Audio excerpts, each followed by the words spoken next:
News Magazine salutes Education Week with films of an Indian residential school 500 miles north of Toronto. Two primary objectives of the residential school system were to remove and isolate children from the influence of their home, families, traditions, and cultures, and to assimilate them into the dominant culture. Today we recognize that this policy of assimilation was wrong, has caused great harm, and has no place in our country. The Government of Canada built an educational system in which very young children were often forcibly removed from their homes, often taken far from their communities. Many were inadequately fed, clothed, and housed. All were deprived of the care and nurturing of their parents, grandparents, and communities. 身為一名社工，有好多人都會問我都係做啲乜嘢嘅，以及兒童與家庭發展廳到底係點樣嘅機構。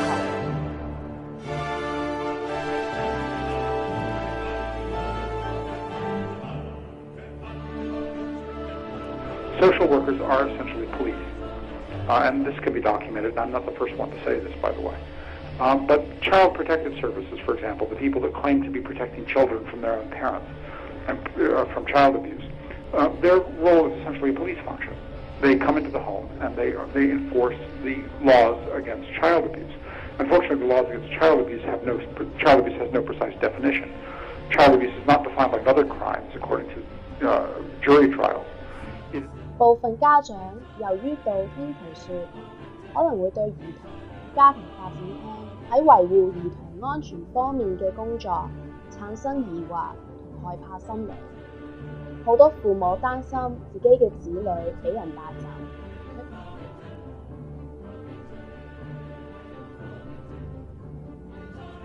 Never trust any damn social workers. They're all lying or fast and backstabbers.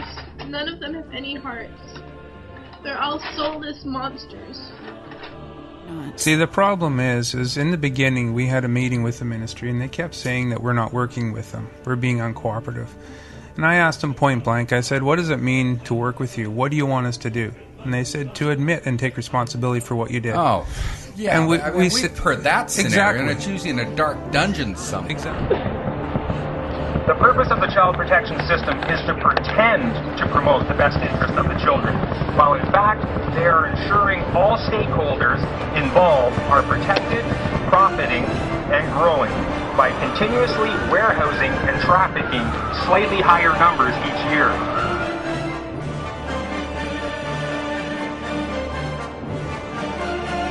A shocking story tonight involving BC's child welfare system. A former male prostitute gets a job as a care worker at a Richmond foster home where he sexually assaults a teenager in his care.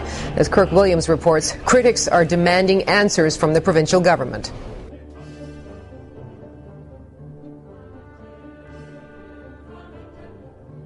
And it's all driven by money. All of the taking of the children that is going on right now, this federal Susan grants, money, this No Child Left Behind, they get 85. The Susan Detlefson that has a program up there, Mother Interrupted, doing tremendous work, was doing all this investigation. They get $85,000 from the federal government every time they take one of those little ones and put them up for adoption. So the $10,000 adoption fee is just the start of it. This is the start of it. So everyone is feeding off of this federal money that is coming in, and all they're focused on is getting the money. They talk about keeping their numbers up. So Roger, answer me straight up. Is Child Protective Services just an official government kidnapping? Bingo. Yes. You heard it from a former prosecutor, a former member of the Oregon